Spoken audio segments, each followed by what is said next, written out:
When you see a Karate Jai and a Tang Soo dobok side by side, you might wonder, are these just different uniforms, or do they represent something much deeper?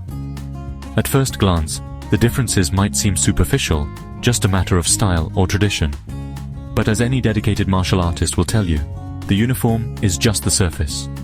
What lies beneath is a world of history, philosophy, and technique that shapes not only how you move, but how you think and live. I've spent decades immersed in both karate and Tang Soo Do, training, teaching, and living the values of each. To the untrained eye, they might look like brothers, sharing similar stances, bowing rituals, and even some of the same basic techniques. But as you peel back the layers, you discover that these arts are more like distant cousins, each with its own unique personality, shaped by the lands and people that gave them life. Dig a little deeper, and you'll find that karate and Tang Soo Do are worlds apart. Their differences are rooted in centuries of history, molded by the philosophies and cultures of Okinawa and Korea. Each art is a living story, passed down from master to student, evolving with every generation, yet holding tight to its origins. Let's start at the roots, because understanding where these arts come from is the key to understanding what makes them unique. Karate was born on the island of Okinawa, a crossroads of trade and culture between China and Japan. For centuries, Okinawan martial artists blended their native fighting styles with techniques brought over from China, creating a system that was both practical and powerful. The word karate itself means empty hand, reflecting a philosophy of self-reliance and simplicity. Karate emphasizes direct linear power. Every movement is designed to be efficient, effective, and disciplined. The training is rigorous, focusing on building a strong foundation, both physically and mentally. Kata, or forms, are practiced endlessly, each one a living encyclopedia of techniques and strategies.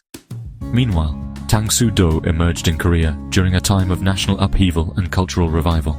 After years of occupation and suppression, Korean martial artists sought to reclaim their heritage by blending ancient Korean techniques with influences from Japanese karate and even a touch of Chinese martial arts. Tang Soo Do literally means the way of the Tang hand, a nod to both Chinese influence and the desire to create something uniquely Korean. The art is a fusion, combining the discipline and structure of karate with the fluidity and grace of traditional Korean martial arts. Classes often begin and end with meditation, emphasizing the importance of mental clarity and respect.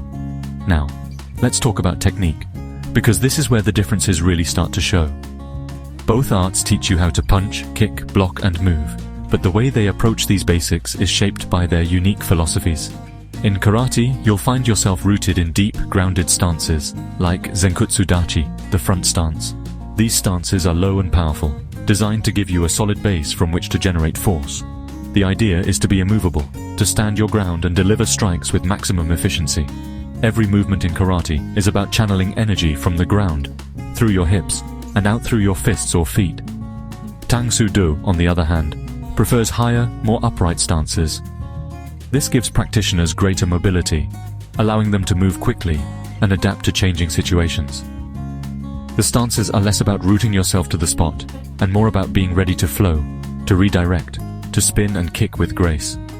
It's a style that values agility and adaptability, reflecting the Korean spirit of resilience and innovation. When it comes to punches, karate is all about straight, hard strikes. The classic karate punch is delivered with a snap powered by a sharp rotation of the hips. The goal is to end a confrontation quickly, with a single decisive blow. Every punch is a lesson in focus and commitment. There's no wasted motion, no hesitation. Tang Soo Do, by contrast, often employs circular arcing strikes.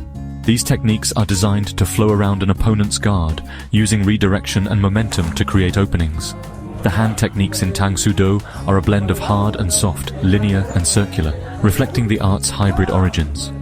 There's a certain elegance to the way Tang Soo Do practitioners move. Each strike is part of a larger flowing sequence. And then there are the kicks. In karate, kicks are sharp, direct and efficient. The meijeri, or front kick, is a staple, delivered with speed and precision, aimed at vital targets. Karate kicks are about effectiveness, not flashiness. They're tools for self-defense, honed through endless repetition. Tang Soo Do, on the other hand, is famous for its high spinning kicks. These techniques are visually impressive, but they're not just for show. They have deep roots in Korean martial traditions like Taekyon, which emphasize fluid, dynamic movement. Tang Soo practitioners train to kick high, spin fast, and strike from unexpected angles, making their style both beautiful and unpredictable. But martial arts aren't just about forms and techniques, they're about how you use them in real life. Sparring, self-defense, and the mental discipline to stay calm under pressure are at the heart of both arts, but each approaches these challenges in its own way. In karate, the goal is often to end a fight as quickly as possible.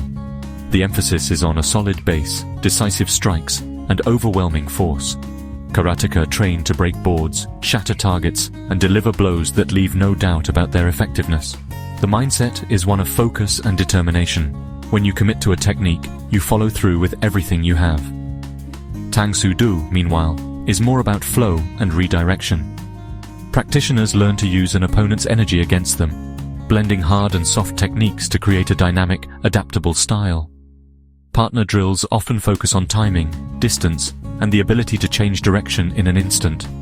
It's a style that rewards creativity and quick thinking, as well as physical skill. Today, karate has become a global sport, practiced by millions around the world. Its inclusion in the Olympics has brought it even greater visibility, inspiring a new generation of martial artists to take up the art. Karate tournaments are held everywhere, from local dojos to massive international arenas, each one a celebration of skill, discipline, and tradition. Tang Soo, while less prominent on the world stage, holds tightly to its traditions.